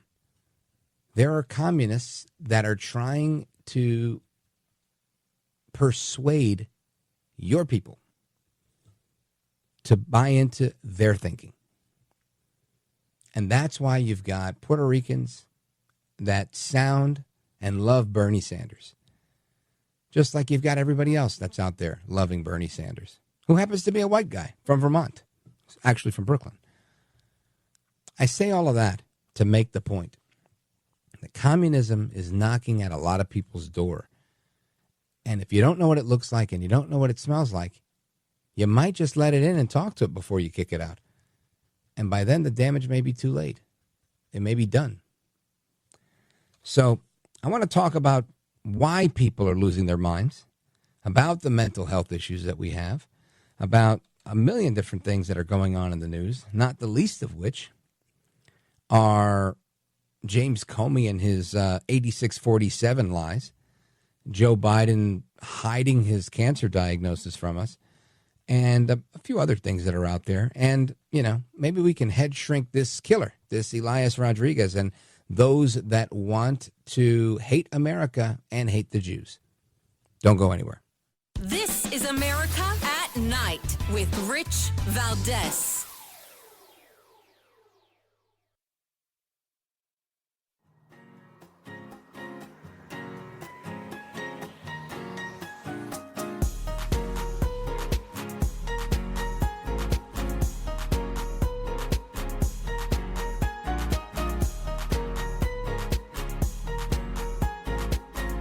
Well, you, of course, have a track record now. People have heard you, and they know that, in fact, you've got the goods. You have the talent, and you have the ability to do a superb job. America at Night with Rich Valdez. We've got to stop segregating how we deal with hate crimes. We all need to stand together. Otherwise, we are really just self-serving when we're the victims. This weekend is the 5th anniversary of the killing of George Floyd. I'll be with his family. I can't stand for justice for George Floyd and ignore a man that goes and kills 2 innocent civilians coming out of a Jewish museum. This wasn't even political. And act like it's all right just to profile them because they're Jewish and then try to act like this is going to help free anybody. It's despicable and inexcusable. That is the National Action Network founder and MSNBC host, Al Sharpton. Even Al Sharpton is saying this thing isn't cool. And, of course, throwing in some George Floyd there because it wouldn't be Al Sharpton if he didn't. And we're talking about mental health, and Al Sharpton's a great place, a great segue for mental health. And this is particularly concerning. I remember during COVID, there was a term that I heard from Dr. Robert Malone, mass something or other psychosis. And I feel like that's what we're going through now. There is a mass psychosis, and maybe that's not the right word, but it seems like there is one when we're talking about the anti-Semitism in our country and how we've gone from quote-unquote supporting the Palestinians to murdering Jews on the streets. I want to bring in America's psychiatrist. She's the well-known, well-renowned, and well-regarded physician that is known as the terrorist therapist. You can check her out at terroristtherapist.com. And she's known here as Dr. Carole Lieberman. Welcome back, Doc. Thank you. My pleasure. So, Doc, I want to get, your thoughts first. I know we have a few things on the agenda here, but this is the breaking story of the day. And do you think, I guess from your perspective as a psychiatrist, I believe as a layman that this guy's nuts. This guy is nuts that he's such an activist for the left and those causes that he actually goes, murders some people, and then on top of it pulls out a red keffiyeh from his bag and says, I did it. I just can't believe that we're talking about this. Now, Doc, before you get into your response, I have to take a quick pause. So I want to remind the audience we're on with Dr. Carole Lieberman, America's psychiatrist, and we're going to talk about this case. We're going to replay some audio of an eyewitness so we can set the stage for this conversation. And I want you to give me your honest assessment on what you think is going on in this case with this person, Elias Rodriguez. I think he's nuts, and I'd like you to weigh in on it. Amigos, your thoughts and reactions as well on our Open Phones Across America segment. That's coming up in a little bit as well. 833-482-5337, 833-4-VALDEZ. It's Rich Valdez, and we're coming right back with Dr. Carole Lieberman.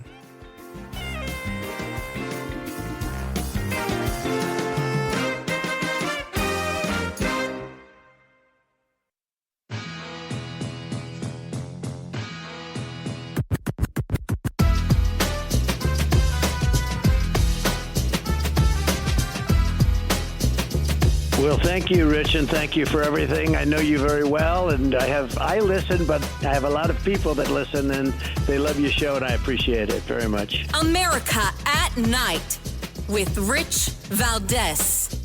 So I was at the museum for this nice event, and suddenly we heard some gunshots coming from outside the building, maybe 10, 15 gunshots. And we didn't really understand what's going on, but there was a man who came in, and he's like saying, like, call the police, and he's covered in rain, and he looks very distressed. And so we're trying to offer him some help. And even one of my friends asks him, like, are you okay? Can I get you some water? And he's like, yeah, actually, that'd be great. And I'm like, so do you like this museum? And he's like kind of playing dumb with me. He's like, "Oh, what kind of museum is this?" And I'm like, "It's a Jewish museum." And he asks, "Do you think that's why they did it?" In reference to the gunshots we had heard. And I was like, "Yeah, maybe. I don't know, but I don't think so. I hope not." And that's when he reaches into his bag and pulls out a keffiyeh and says to me, "I did it.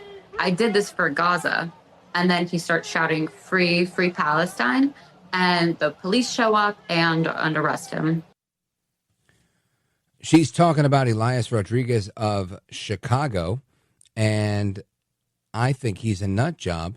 I think there's like a mass crazy going on. Dr. Carole Lieberman is our guest, America's psychiatrist. Dr. Carole, what do you make of all this? Well, first of all, it's multifaceted. You know, there are a lot of things at play here. Now, you say that you think that he, you know, has mental problems, and I agree with you that he probably does.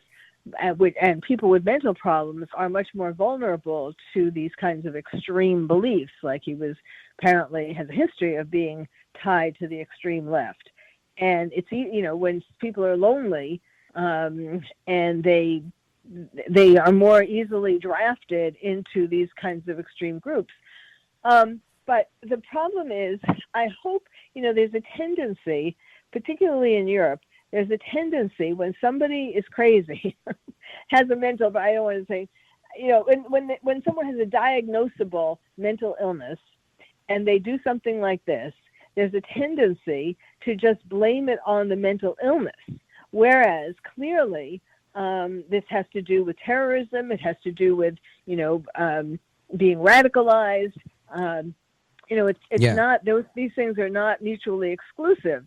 So yes, I think he has, you know, some kind of psychiatric disorder, but he also, that we can't take away from, because that's how some people, I mean, in Europe, for example, they don't give some of these terrorists enough of a sentence because they put them in a mental hospital.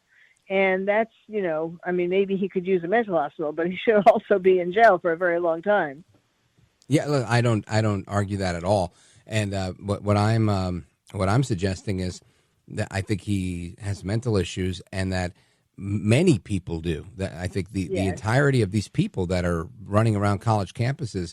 Earlier, I had a conversation with a professor who was telling me, he's like, "Do you remember during the Columbia protests, they started locking up people, and something like 40, I'm making the number up, but it was some high number of the 40% of the 100 people they arrested didn't even go to school there." Right? They were just there to be protesters. Professional protesters is more likely what they were. And I think this is part of the collective mental issue that's going on. Is it a loneliness issue? Is it a lack of belonging? Is it people that don't feel loved by their parents? Why are people flocking to this type of radicalism? Well, I think it's all of those and other things as well, you know, are well, especially in colleges, but really it's now it begins even in elementary school, the kind of anti-American teaching that goes on, you know, is just seeps into their bones. And so all of this becomes really easy. They're very angry, you know, and they've been told to direct their anger towards America or to Jews, you know, and so they're only too eager to do that. So, you know, I mean, of course it's absurd that these people who are having the signs, you know, pro-Hamas, pro-Gaza, pro-Palestine, anti-Israel. I mean, and of course it's not, you know, there's a very fine line between anti-Israel and anti-Jewish or anti-Semitism. So, and we're producing, you know, starting in elementary school, we're producing more and more of these people, young people who hate us, you know, and especially, I mean, the thing is that in terrorism, in the madrasas, they teach kids, you know, like 3 years old and up, they teach kids to destroy Israel, that Allah will love you most if you help to destroy Israel and kill all the Jews. But it's not just that, it's also kill all the West, put the world into Sharia law. So that is what they think will do. They'll do well when they die. And that's why in this particular case, when he admitted it and he took out his keffiyeh and all that, Elias Rodriguez, he was proud of it because he martyred himself. Right. That is so bizarre to me. That again, I'm just reading this. This man was born and raised in Chicago, Illinois. I don't know much about anything. I would think it. I guess what I'm saying is it makes more sense to me if you have some direct connection. When we see a school shooter, right, the trans school shooter at the Christian school or whatever, we find out a little bit later, went to that school, had a beef with a teacher there, and they hold that in and they get older and then they come back. What was this guy's beef with these people? He's not Palestinian. He's not an Arab. He's from Chicago. He's Hispanic. He's a lefty, and now he goes to D.C. to kill these people. I don't see, how do you get that far in the crazy? Yes, there are a lot of sort of jumbled characteristics, but also his father. I think this has something to do with it. I mean, there's a lot, and he was, here he was very active with BLM, and we know that the people. I know I'm generalizing, but a lot of people in BLM also are anti-Semitic, or also are pro-Palestinian, because one thing that they teach in school for sure for quite a while now is that there are only two kinds of people in the world: the oppressed and the oppressors, and so they teach them that the Palestinians are the oppressed and the Israelis and Jews are the oppressors. So that becomes so ingrained in them that it's nothing to then act on it. And his father was in the military, and he went to Iraq. I'm just looking for if he has talked about that. And I think probably there's some here. He said, when my dad came home from Baghdad, he came with souvenirs. One was a magazine pouch with a warning in Arabic to back away or my dad would shoot and kill you. He joked that the print was so small and Iraqi would be dead long before they had a chance to read it. So he gave me a patch of Iraq's national flag. One, he ripped off an Iraqi soldier's uniform because he could. Maybe there was some twisted... He hates his dad. Yes, maybe there's something like that. Hates his dad, and he hates America. Could well be, yes. I mean, maybe his father came back with PTSD, for example, and he got the worst of that. Something. I think that his dad does play a role. I'm sure. But it's just really, the really frustrating, ridiculous part of this all, scary part of this all, is how we have let this grow. When these protests started, after October 7th, I mean, it wasn't just protests in schools, but there were other things too, like around the world. But we saw these protests grow, and we didn't do anything about it. I mean, sometimes they were arrested, but when they were arrested, they were let go right when they got to the police station. So basically, these kids have learned, and they're not all kids, but these people have learned that that we can do whatever we want, and with impunity. No one's going to do anything to us. Right. And as you're saying that, I'm thinking about so many things that we've seen happen. It's not just this. I mean, we are collectively losing our minds. We watched you said they did nothing about it, and you're right. They also did nothing about the border. And that became so severe that young women were getting raped. Gang members were coming in. That's where we ended up. We also did nothing about the fact that we were allowing children to be swayed by some people in your profession that were saying, hey, look, if you feel like a little girl, become a little girl. If you feel like a little boy, you could chop off parts of your body and take hormones, and that's how we're going to fix this problem. That, to me, sounds crazy. Yet we did that, and it wasn't in a minority. It became like this huge thing where it's gender-affirming care. I mean, thank God we hit the brakes, and we're in a fight right now. But I feel like we've collectively lost our mind in America in the last several years. And I talk about how crazy we are every day, and I'm pretty taken aback by this. So, Dr. Carole, I want you to stick with me. You got to take a pause right here. We'll come right back with your reaction. This is America at Night with Rich Valdez.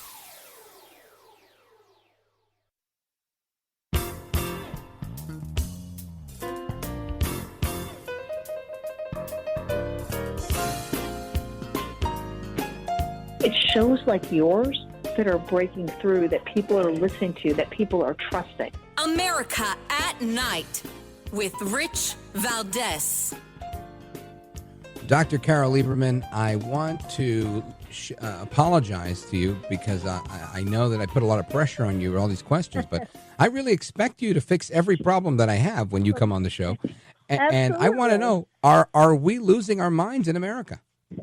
Well, I'm not America's psychiatrist for nothing. I'm supposed to solve all these problems. Right. We are. The quick answer to that is we are. And I think in part it's been brought about by COVID and the lockdowns. But it's not just that. A lot of it is political divisiveness. I mean, there's so much going on. And you know, on October 7th, it really shook up the world because of the brutality, the feral quality to how Hamas attacked Israel, and just the you know, it was just not like any other war or any other battle that ever happened before, and that's because they were motivated by a religious zeal. It wasn't just, you know, patriotism for their country. Mm-hmm. So there are a lot of things going on excuse me, that are mixing us up. But the reason why I mentioned COVID and the lockdowns is because there was something that happened then when we got in touch with our mortality. And for some people, it felt like, well, you know, and part of it is PTSD, where you feel like you're not going to live as long. So some people really felt as though, well, you know, I could die any day. Look at this, you know, this pandemic came and anything could happen and we could die. And so I might as well, I'm going to just live however I want because I don't know how many days I have left. Now, I'm not saying people are thinking this consciously. Some are, but even unconsciously, it's just like, I'll do whatever I want, you know, because I can. And plus during lockdowns, people watched a lot more violent, played a lot more violent video games, and that filled people with anger.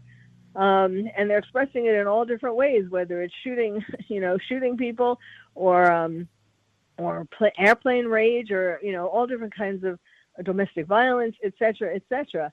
So there are a lot of ways that people are acting out and doing crazy kinds of things, because it's almost like, you know, like I don't care. There's a feeling that I'm just going to do what I want because, you know, again, because I don't know how many, I have nothing left to lose. It's almost feeling. like spoiled brat syndrome. You're right, and with nothing left to lose. Dr. Carole, I got to leave it right there. Let everybody know the best place to find you and follow you. Sure. Well, of course, I'm on Twitter, and I rant on Twitter. Dr. Carole, MD, Carole, Carole, MD. And I have several websites, but the best one to go to is terroristtherapist.com. And I have my music videos that I created for the anniversaries of 9/11. And last year I created one for October 7th, the first anniversary of October 7th. So they're usually on mobile trucks, but you can also watch them on my website. Very cool. I'm hoping everybody will check those out. Folks, check out Dr. Carole online and on her website, and, of course, on X. Dr. Carole, thanks for being here. I appreciate it. Godspeed to you. And, amigos, your calls, thoughts, and reactions are coming up right now. Let me see. Do I take the pause? I'll do a call right here, and then we'll go to the commercial. Let's go to Alan calling us from Oakland, California. KSFO, it says here. Go right ahead.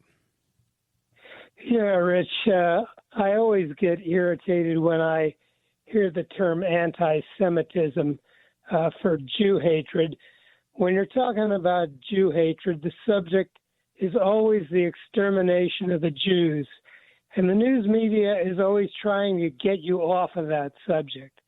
So when I hear the news media today talking about the anti-Semitic incident in Washington, D.C., what they're trying to do is present the incident as a one of something like that thing that happened in Pittsburgh, a lone wolf incident. Right. Something we shouldn't expect to happen again. Meanwhile, there are people calling for this all over the place, and it's only getting worse. I get what you're saying, and I think you're 100% right. Alan in Oakland, California on KSFO. Thanks for the call. Amigos, keep it locked right here. We come back with the rest of your calls on the speed round. Don't go anywhere. This is America at Night with Rich Valdez.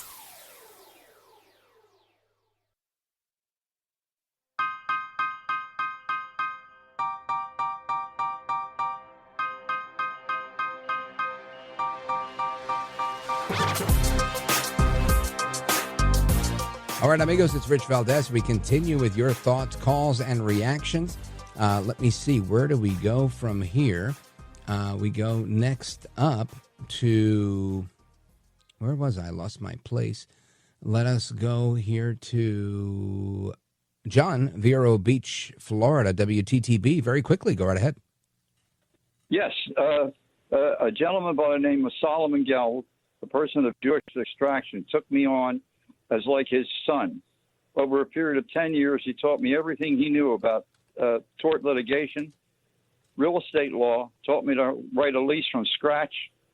And each time he went to a settlement, I'd say, "Oh, how much owe you?" He says, "Oh, don't worry about it. What are you going to take a balloon and fly your home away?" And he said, "Don't worry about the bill." Then 10 years later, on the event of his demise, he left a letter. And after the funeral, Sarah called me up and said, "John, I'll left a sealed letter for you." I said, "Okay, I'll be right down there." And I went down there, of course, to console her as well, additional console after the funeral. Opened and he it left up, you a bunch of money? 15 different things. He had all the lists of all the times he represented me in real estate and everything else. Wow. Final amount due and owing to John Block, last name, right? 0. He took me on like a son. How can you possibly kill people like that? Yeah, no, I hear you. Listen, I've had a lot of great Jewish people in my life as well. And whether they're Jewish or not, we shouldn't be killing people. I think that's what I'm always trying to underscore. We shouldn't kill the people in Gaza. We shouldn't kill anybody, right? I ideally don't think we should be killing people. But, John, thank you for the story. I appreciate it. Vero Beach, Florida, WTTB in the building. Shout out to everybody in Vero Beach. Love me some Florida. And we continue. Let's go to... where do we go? Boy, this is a tough one. Denise in Ridgefield, WOND. Go right ahead quickly. Just to let you know, I'm born and raised in Fort Lee, and this is reminiscent. What's going on now is reminiscent of when I was in grade school. I'm 75, so like maybe when I was in 4th grade, when I was 10 years old, we had a lot of people coming in from Eastern Europe and Cuba. Because they were being persecuted and they were escaping, coming here from Cuba and Estonia and Poland and what have you. Right, yeah, people were getting away from the persecution in their countries and getting away from communism. And here we are in America today, kind of like welcoming that type of communism. It's really crazy, Denise, to see what we have. I want to thank you for your call and wish you a wonderful Memorial Day. And shout out to our callers in South Carolina, Robert on WTMA, Timothy, Jerome in South Carolina, WTMA, John in Horseshoe Bend, Arkansas, giving us a call tonight. Shout out to you guys, KARN, Tony in Montreal, WVMT, and all the rest of you guys. Thank you very much for being with us. Hasta la próxima. Take care. Good night. And God bless you, America. I'm Rich Valdez.